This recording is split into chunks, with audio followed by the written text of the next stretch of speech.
Biblical scholars with PhDs and long publication records have a tendency to intimidate some Christians. I mean, if somebody has impressive credentials, that means that they know what they're talking about, right? Isn't it? On the MythVision Podcast, the host Derek Lambert asked New Testament scholar Paula Fredriksen of Boston University about what she has to say regarding the author of Acts and if he really was a traveling companion of Paul. Now, I'm not going to sugarcoat this. Fredriksen's answer to this question was astonishingly poor. I hope this shows you that a lot of Christians' skittishness about skeptical scholars is completely unnecessary. Let's examine Fredriksen's case point by point and see if she really knows what she's talking about. Does Luke Acts contradict Paul, and can you give us any examples of how we know that?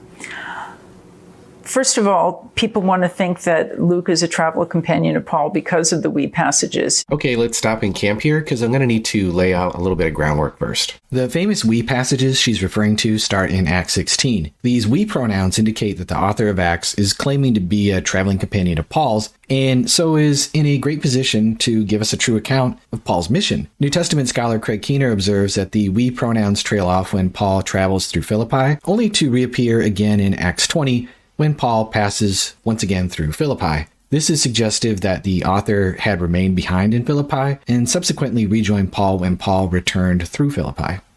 But skeptical scholars are, well, let's just say skeptical. But should they be? As a quick clarification, defenders of the historicity of Acts aren't just saying that we know that Luke traveled with Paul because of the we passages. That would be taking it on faith.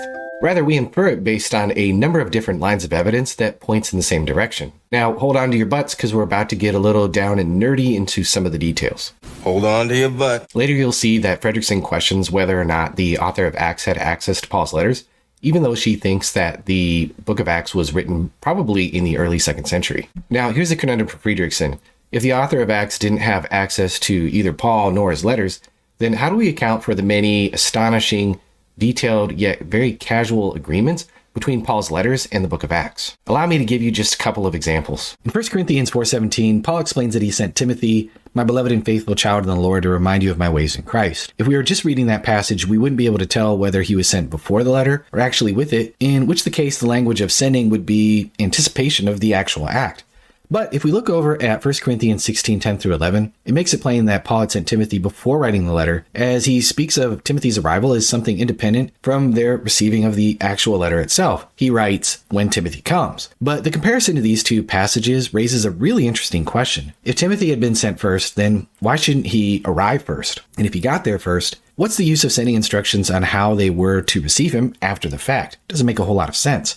The only plausible solution is that Timothy was sent first, but he must have taken some indirect route to Corinth. The fastest method of travel from Ephesus, where Paul was writing, to Corinth would be to take a ship. With a decent wind, the journey between the two cities on opposite sides of the archipelago can be made in a very short time. But when we flip over to Acts 19:21-22, we find out that Timothy did take the land route when he left Ephesus and went up through Macedonia. Now, it's pretty clear that neither the book of Acts nor Paul's letters here could plausibly be said to have copied from the other. The letter doesn't mention Timothy's journey through Macedonia at all, and the book of Acts doesn't mention Paul's letter. But what we find in the book of Acts is the only plausible way of reconciling those stray comments that Paul makes in the letter in a very casual, subtle, and undesigned way. That's just one example. Let's take a look at another. In Romans 15:25-26, Paul says, at present, however, I'm going to Jerusalem bringing aid to the saints. Macedonia and Achaia have been pleased to make some contribution for the poor among the saints at Jerusalem. In one of the letters, we find 3 points of interest: a collection in Macedonia, a similar collection in Achaia, and a plan by Paul to take the aid to the saints in Jerusalem. Now, in Acts 22-3, we find Paul on his way back to Palestine, but he makes no mention of the contribution. The Apostle Paul mentions in Acts 24:17-19 that he came to bring alms to his countrymen, but he doesn't mention where the money came from. There's no suspicion of copying here, since the points of correspondence are so indirect. 2 other passages from the letters let us fill out the picture even more. According to 1 Corinthians 16:1-4, a contribution was being collected at Corinth, the capital of Achaia, for the Christians in Jerusalem. Still, we have nothing about Macedonia, but when we turn over to 2 Corinthians 8:1-4, and also 2 Corinthians 9:2, we find the churches of Macedonia introduced as involved already in a collection for this very purpose. So all of the circumstances brought together in these 2 verses in Romans are corroborated by a number of other passages in Acts and in the Corinthian epistles. Each of these by some hint in the passage or by the date when the passage occurs can be fixed to a particular time, the end of Paul's second missionary journey. Remember that Paula doesn't think that the author of Acts is working from Paul's letters, or if he has read them, he hasn't read them very closely. But these subtle little details connect in a very undesigned way that make more sense if the author of Acts actually did travel with Paul. This is just a small sampler. In his book, Hori Paulinae, William Paley gives dozens and dozens of examples just like these of little, subtle, indirect interlockings between Paul's letters and the book of Acts. Now, what I want to know is how all of these interlockings would be possible if Luke is just writing fan fiction. Now, this is just one kind of evidence between Paul's letters and the book of Acts. There's also a number of correspondences between the book of Acts and what we know from secular history in minute details.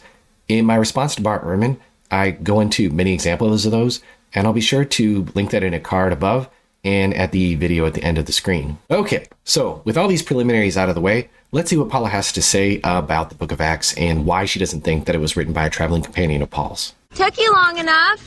And the reason scholars date Acts to the early 2nd century is because of the word Christian, which shows up in Luke, which appears and clusters in early 2nd century texts, both in Pliny and in Tacitus and in Ignatius and in Luke, Acts. So if Luke Acts is writing then, he's awfully long-lived if he was a companion of Paul. Yeah, this one's really bad. This is a textbook example of the logical fallacy begging the question, and it's an argument from silence. Oh, Moses, smell the roses. I shouldn't have to say this, but the informal fallacy of begging the question occurs when the argument's premises assume the truth of the conclusion instead of actually supporting it. Paula says that Acts could have been written by a traveling companion of Paul. Well, how do we know that? Because no sources in the 1st century use the term Christians, only 2nd century ones. Therefore, Acts was written in the 2nd century. That's too late for the author to be a companion of Paul. But if we have a source that is prima facie reporting to be from the 1st century that mentions believers were called Christians, then isn't that at least some evidence that it was used at the time? What exactly is wrong with the source that we have? How do we know the term Christians wasn't used until the 2nd century? Fredriksen hasn't said, she just assumes it. Luke only uses the word Christian twice, and 1 Peter uses it once. That's it from the New Testament writers. Is she going to date 1 Peter to the 2nd century too? Maybe she would. But one can't simply assume from the silence of other 1st century writers that the term doesn't go back to the 1st century. Okay, so that one was pretty rough. Let's see what else Paula has to say. Please continue. And if he was a companion of Paul, he hadn't read Paul's letters because there are some head-on collisions with the material in, say, Galatians and the material in Luke. Luke has Paul start out in Jerusalem, be commissioned by, this is all fantasy because the high priest didn't even have authority over the Dead Sea Scroll community, and they're right down the street, right? He's deputizing Paul to go all the way to Damascus to crash heads and drag Christians back to Jerusalem for I don't know what end. Yikes. All this shows is that at times the persecution of Christians was highly irregular. But we already know that the Jewish leaders didn't always follow their own rules or the Roman rules when it came to killing people. The Jewish historian Josephus tells us as much. Clearly there was something fishy going on, for example, with Jesus' brother James and how he was murdered. What Paul is doing here is a priori history. The idea is to say that our distance of time, what wouldn't have been done, and to infer that it wasn't done, and to conclude that an account that says that it was done has to be false. But again, prima facie, Acts is an early document that has some claim to be a historical source concerning practices of the time. To decide on the basis of a highly indirect inference, here, in Paula's case, a bare assertion that some practice related in Acts wouldn't have happened, even in an entirely non-miraculous portion of the account, is an attempt to do history from one's armchair. History is intrinsically empirical. We would have to reject a great many things that did actually undoubtedly happen in secular history if we were to apply Paula's methods consistently. This just isn't a good way to reason, but let's keep going. And Paul is on the road to Damascus, and he has this experience. And then he goes immediately back to, as soon as he can, back to Jerusalem. Paul says that he implies that he was in Damascus the whole time. He resists this movement before he has his transitional experience. Then he says he goes away to Arabia, which is Roman Arabia, not Saudi Arabia. He goes east for 3 years, which however long a period that is. And then he goes back to Damascus, he says. And then after several years, I go up to Jerusalem. So there's you can't both go back to Jerusalem immediately after your so-called conversion experience and go after 3.5 years. So I think that's a problem. This is a very famous supposed contradiction, but I don't think that it's really all that difficult to resolve. New Testament scholar Bart Ehrman also frequently makes this objection, and so I actually did a video response already. Here I'm just going to go ahead and insert the relevant portion of that particular video in which I respond to this particular so-called contradiction. Galatians 1:16-20 says, God was pleased to reveal his Son to me in order that I might preach him among the Gentiles. I did not immediately consult with anyone, nor did I go up to Jerusalem to those who were apostles before me, but I went away into Arabia and returned again to Damascus. Then after 3 years I went to Jerusalem to visit Cephas and remained with him for 15 days. But I saw none of the other apostles except James, the Lord's brother. What I am writing to you before God, I do not lie. Ehrman thinks that he sees a big discrepancy here. He writes, this emphatic statement that Paul is not lying should give us pause. He is completely clear. He did not consult with others after his conversion, did not see any of the other apostles for 3 years, and even then he did not see anyone except Cephas and Jesus' brother James. This makes the account found in the book of Acts very interesting indeed. According to Acts 9, immediately after Paul converted, he spent some time in Damascus with the disciples, and when he left the city, he headed directly to Jerusalem, where he met with the apostles of Jesus. On all counts, Acts seems to be at odds with Paul. Did he spend time with other Christians immediately in Acts, or not in Paul? But this alleged contradiction between Acts and Galatians is hardly unresolvable. The author of Acts states that Paul was forced to leave Damascus by a plot against him after many days. That's Acts 9:23. This time indicator could easily include 3 years involving a trip to Arabia and a return to Damascus, which the author of Acts either wasn't aware of or simply omitted. You might think this is a bit of a stretch, but looking at other texts, we read that many days can in fact be as long as 3 years. Take a look at 1 Kings 2:38-39. It reads, So Shammai lived in Jerusalem for many days, but it happened at the end of 3 years that 2 of Shammai's servants ran away to Achish. This contradiction just really isn't all that difficult to resolve. But let's stop and think about Acts and Galatians for just a minute. It might seem like it's no big deal, but if Acts wasn't historical and written much later by someone who had no direct access to the story of Paul's conversion like Ehrman says, why would the author of Acts place it on the way to Damascus and say that Paul went on to the city afterwards? Of all the possible cities where Paul's conversion story might be placed, why Damascus? Acts barely even mentions Damascus at all. Now, one might conjecture that Acts author had access to Galatians and mined it for details to intertwine the story and make it sound credible, even if he never knew Paul, wrote later, or wrote a partially fictional story. But the fact that Ehrman calls this a contradiction seems to rule that possibility out. As Lydia McGrew points out in her book Hidden in Plain View, if the author of Acts were working from the text of Galatians and attempting to make his own work correspond to Galatians, he would almost certainly not have inserted Damascus into his narrative on the basis of Paul's passing remark while leaving out any reference to Paul's trip to Arabia or the passing of 3 years. Why would the author of Acts have inserted a subtle correspondence with Galatians while leaving out the more obvious points that require harmonization? Such a hypothesis requires an author of Acts who is both carefully devious and surprisingly bumbling at the same time. The casual correspondence concerning Damascus is evidence that the author of Acts knew about Paul independently of the epistle to the Galatians. So far from being a contradiction, these two reconcilable variations are evidence of both independence between the two narratives and for the truth of both. Okay, so we see that particular contradiction isn't necessarily so great. Let's see what else Paul has got. The other thing is what Paul doesn't mention that Luke attributes to Paul. When Paul is boasting of his Jewish credentials, how he was circumcised on the 8th day of the people Israel, the tribe of Benjamin, a Hebrew born of Hebrew parents, as to righteousness under the law, blameless. I got a PhD under Gamaliel. It's not there. When he talks about, I persecuted the ecclesia, the assembly of God, and tried to destroy it, never mentioned Stephen. Why not? I mean, if those were such fundamental moments in his biography. So there are the gaps that Paul doesn't mention from Luke, and there are the collisions that Acts has with Paul's letters. And for that reason, I don't think the author Luke was familiar with Paul's letters, or if he wasn't reading them very carefully. She saved the worst for last. This has to be the number one bad habit of biblical critics. This is the worst.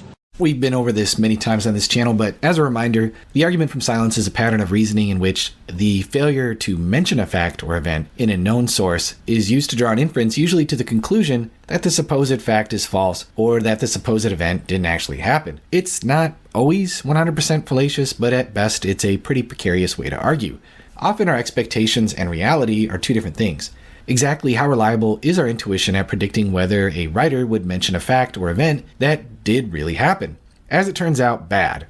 Really bad. By looking at some examples, I think you'll see that we tend to vastly overestimate ourselves. Neither Herodotus or Thucydides provide any report about Rome or the Romans in their histories of ancient Greece. That seems to be a pretty big oversight. Civil War General U.S. Grant says absolutely nothing about the Emancipation Proclamation despite keeping an extensive diary. In 41 AD, the Emperor Claudius expelled the Jews from Rome. Both the Jewish writers Philo and Josephus fail to mention it, despite both of them preserving tons of Jewish history. Acts and Suetonius are the only sources that describe it. Furthermore, Paul never mentions Jesus' baptism in the Jordan River, that he was known to be an exorcist and a miracle worker, that he told parables, that he argued with the Pharisees, or that he was killed in Jerusalem, and only in 1 Timothy do we see any mention of Pilate having anything to do with the crucifixion. I don't think that Paula would use the silence of Paul in order to be skeptical of these historical facts. So why here?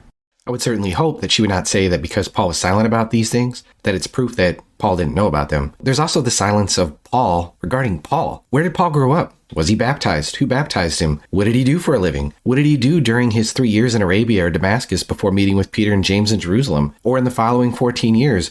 Where did he go? What did he and Peter talk about during those 2 weeks he stayed at Peter's house? Paul doesn't tell us in his letters. There's also the fact that most of Paul's letters were occasional. Paul often wrote to combat error or provide specific guidance to churches. He wasn't writing a complete autobiography. This is just a shockingly bad argument. Okay, now let's take a step back and look at the big picture. Think about Fredriksen's attitudes towards the book of Acts for a moment. She's not a kooky skeptic like a Jesus mythicist. So did the Apostle Paul exist? Well, obviously she would answer yes to that.